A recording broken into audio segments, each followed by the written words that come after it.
दोस्तों, स्वागत है आपका हमारे चैनल में। अगर अभी तक आपने हमारे चैनल को सब्सक्राइब नहीं किया है तो हमारे चैनल को सब्सक्राइब कर लें। 70 साल बाद लौटी चुड़ैल, हवेली में छुपा खौफनाक राज। दोस्तों, एक बहुत ही खूबसूरत गांव था जिनका नाम था शिवपुर। यहाँ सभी लोग बहुत खुशी खुशी से रहते थे। गांव में सब कुछ अच्छा चल रहा था और इसी बीच अमेरिका से एक फैमिली अपने पुश्तैनी घर में रहने आई।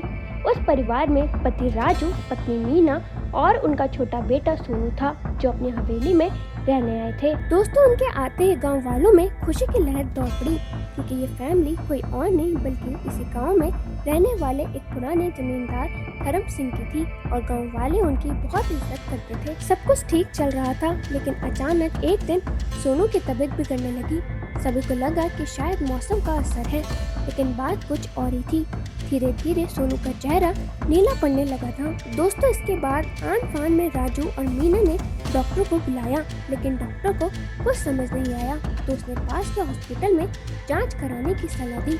परिवार हॉस्पिटल गया, सभी जांच करवाई, लेकिन रिपोर्ट में कुछ भी हाथ नहीं लगा। दोस्तों, जब वे गांव लौटे तो गांव के कुछ बुजुर्गों ने सोनू की हालत देखकर उन्हें ओझा के पास जाने की सलाह दी। आज भी गांव में झाड़ फूक की परंपरा कायम है।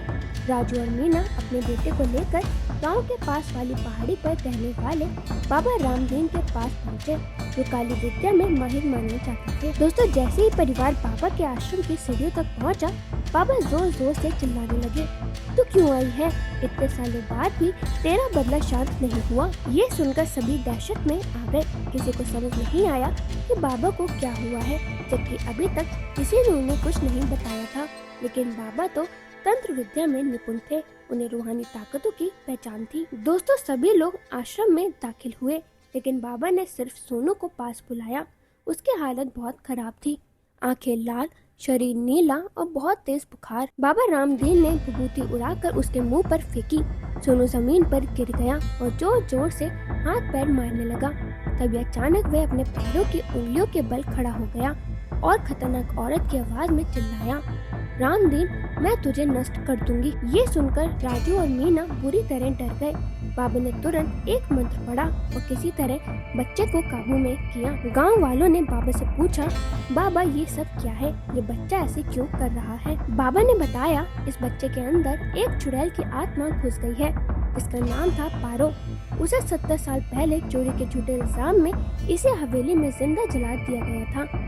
अब वो बदला लेने लौटे हैं। दोस्तों, बाबा ने आगे बताया, उसे ऐसी सजा देने वाले कोई और नहीं बल्कि इसी बच्चे के दादाजी थे और वह चुड़ैल अपना बदला लेने इसलिए आई है क्योंकि वह गर्भवती अवस्था में जिंदा जला दी गई थी और उसके कोख में पल रहा मासूम बच्चा भी जल गया।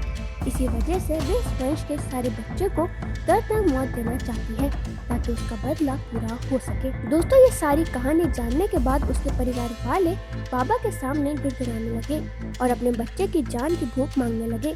तभी बाबा ने अपनी घोर तपस्वी शक्ति से मंत्रों के उच्चारण के साथ उस चुड़ैल को मासूम बच्चे से बाहर निकाल दिया और कुछ ही क्षणों में बच्चा सामान्य हालत में आने लगा।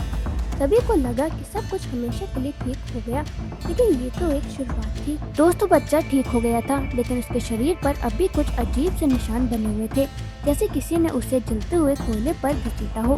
बाबा रामदीन ने उन निशानों को देखकर कहा, यह आत्मा पूरी तरह से शांत नहीं हुई है, ये सिर्फ थोड़े समय के लिए रुकी है, लेकिन उसका बदला अभी अधूरा है। उसी रात हवेली के अंदर से अजीब अजीब आवाजें आने लगी, पुराने दरवाजों के खुद ब खुद खुलने की, चूड़ियों की खनखनाहट की और किसी औरत के रोने की। मीना ने छत से उतरती परछाई को देखा, जो धीरे धीरे हवेली की दीवार में समा गई।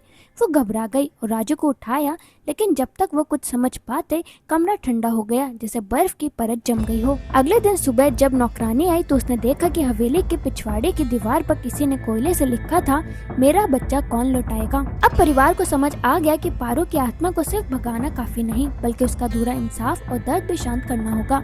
इसके लिए उन्हें 70 साल पुरानी उस सच्चाई को उजागर करना होगा जिसे गांव के लोग भूल जाना चाहते हैं। राजू और मीना पारो की सच्चाई जानने लच्छू चाचा के पास गए, जो गांव के सबसे बुजुर्ग थे। उन्होंने डरते हुए बताया कि पारो कभी इसी गांव की सुंदर और नेक लड़की थी।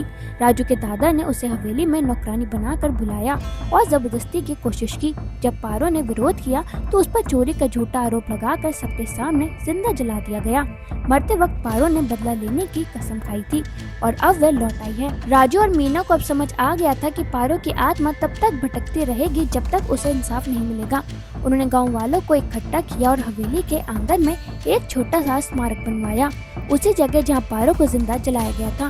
पूरे गांव की मौजूदगी में उन्होंने पारो से माफी मांगी और उसकी आत्मा की शांति के लिए हवन कराया। रात को हवेली में तेज आंधी चली, खिड़कियां खुद ब खुद बंद हो गईं और एक काली छाया हवेली से बाहर निकलकर आकाश में विलीन हो गई।